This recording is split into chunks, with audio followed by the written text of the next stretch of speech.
falando sobre adaptação de tarefas para o público-alvo da educação especial. Parte 2. Esse é o segundo vídeo que a gente vai falar sobre adaptação de tarefas. Eu sou o professor Hudson, da Rede Pública de Parnamirim, a rede municipal, e também da rede estadual de ensino.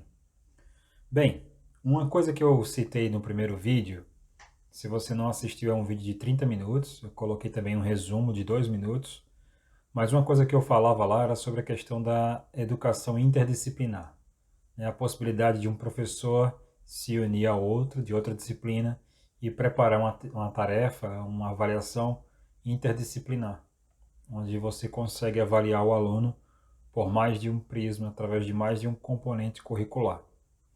No vídeo de hoje, vamos trazer aqui alguns exemplos, citar superficialmente alguns exemplos sobre matemática e inglês, né? E também refletir sobre a maneira que se dá o aprendizado desses alunos com dificuldades de aprendizagem. Então vamos lá. Com base nas experiências cotidianas do atendimento educacional especializado, o AEE, a maioria dos alunos atendidos na SRM, que a gente já falou no vídeo anterior, é a Sala de Recursos Multifuncionais, eles possuem dificuldades de aprendizagem que limitam suas capacidades de abstração, ou seja, de projeção de atividades futuras. Devido às suas limitações ou pouco desenvolvimento de capacidades mentais, verifica-se poucos movimentos de previsibilidade e teorização dos conteúdos e objetos do conhecimento de diferentes componentes curriculares, seja matemática, ciências, inglês.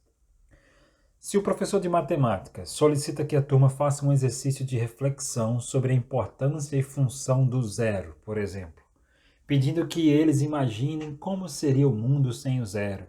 Posteriormente, o docente pede que os alunos debatam e expliquem como eles acham que seria a presença dos números em nosso cotidiano. Quem ou o que substituiria o zero? Como se daria a representação de alguns números? Nesse caso, nesse exemplo específico, não há um atalho para alunos com limitações para pensamentos abstratos e provavelmente eles terão dificuldade de realizar a tarefa ou simplesmente não fariam. Quando eu falo em atalho, gente, não quer dizer que o professor tenha que facilitar, mas é exatamente o cerne da palavra adaptar. É trazer aquele conteúdo para a realidade do aluno. A gente falou isso no primeiro vídeo. Então, continuando. Com base nessa observação, indica-se, entre outras estratégias, o uso de métodos práticos, concretos e palpáveis de se trabalhar os conteúdos. Claro, se o aluno tem dificuldade em abstrair, em pensar abstratamente, então nada mais plausível do que o professor trazer o conteúdo de forma abstrata. Abstrata não, perdão, concreta. Concreta como? Através de jogos, por exemplo. Vamos continuar a leitura aqui.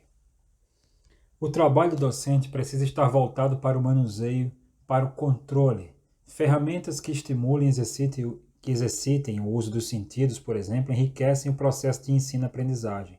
O foco no lúdico é muito bem-vindo, já que, através do uso e da produção de jogos, os alunos, com diferentes especificidades limitadoras, interagem com a teoria através do objeto concreto.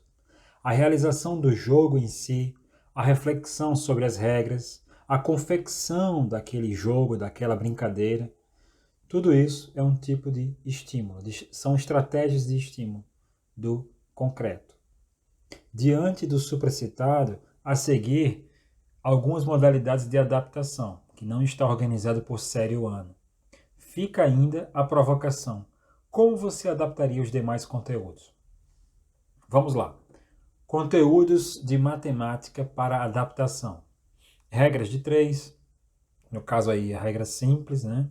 Porcentagem, sistema de numeração decimal, operações com números naturais, ordens e classes de números naturais, função do zero, dízimas periódicas.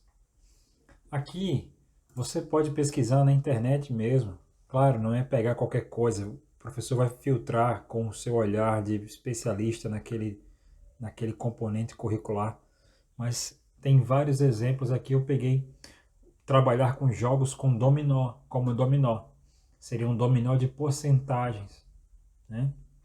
O aluno poderia trabalhar nesse momento de pandemia, ele poderia estudar e praticar esse jogo com o irmão, a irmã, os pais, ou mesmo confeccionando. Eu acredito que o próprio ato de confeccionar os jogos, de preparar, de escrever ali as regras, o próprio ato dessa elaboração e confecção das brincadeiras e dos jogos já está estimulando e fazendo com que o aluno tenha esse contato com o concreto.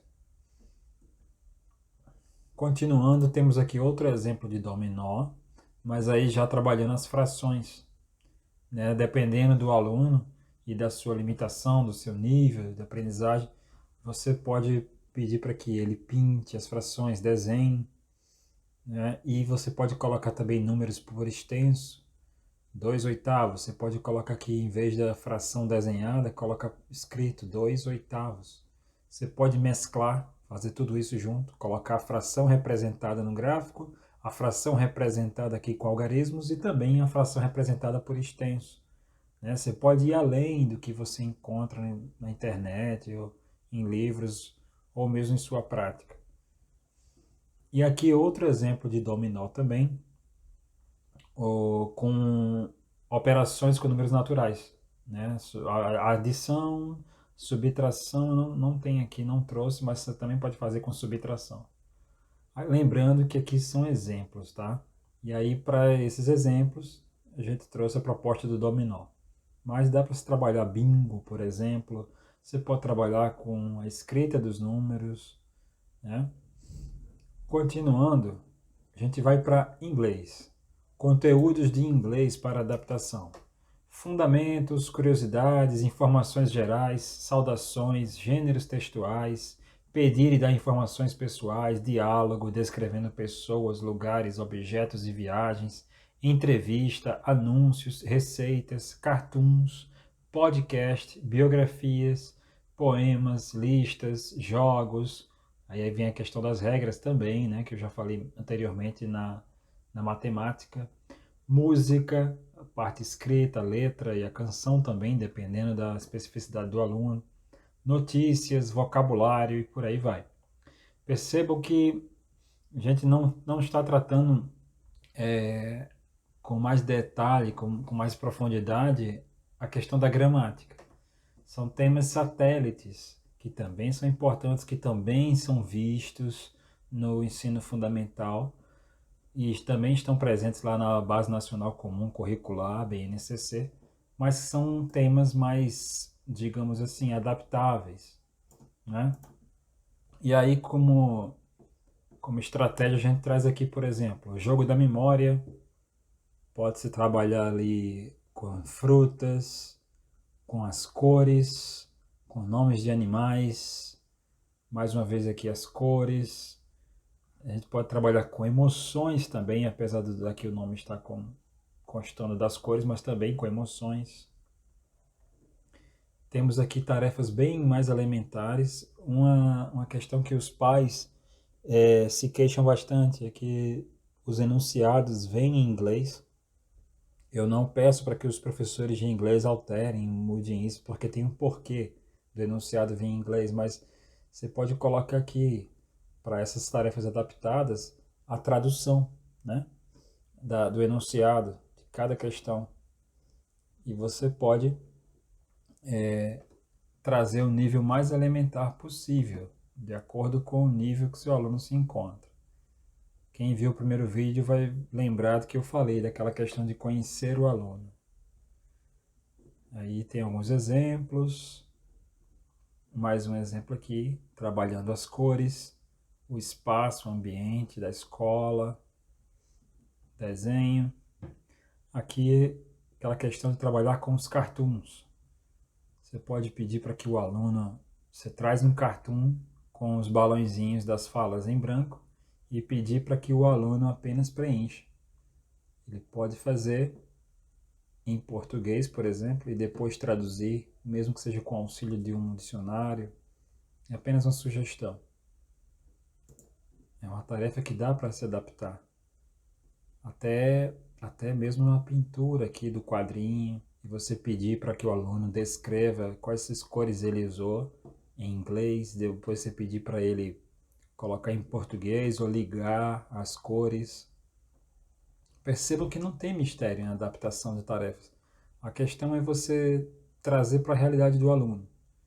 Se você sabe que o aluno tem aquela limitação, que não vai conseguir acompanhar o restante da turma, não tenha medo, não tenha receio de deixar a atividade o mais simples possível. E eu vou colocar aqui mais uma tarefa.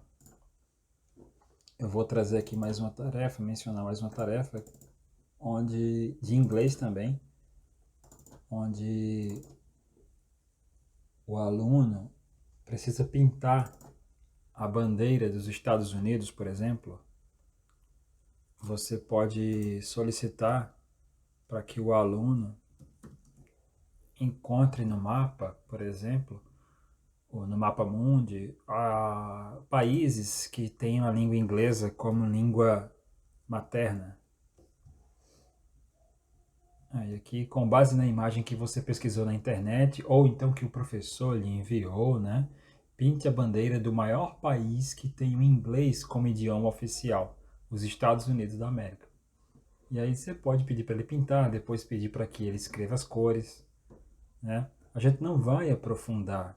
A maioria de casos desses alunos, a maioria dos alunos esse tipo de limitação de aprendizagem, a gente não vai aprofundar em verbo to be, por exemplo. Em alguns casos a gente pode falar de pronomes, pronomes pessoais, pronomes de tratamento, enfim, pronomes possessivos, mas a ideia é você lembrar que não precisa muito, não tem muito segredo. Quanto mais elementar e mais de acordo com a realidade do aluno, melhor. Tá ok, pessoal? Então é isso. Eu creio que a gente ainda tem mais coisa para falar sobre adaptação de tarefas, mas por enquanto a gente fica por aqui.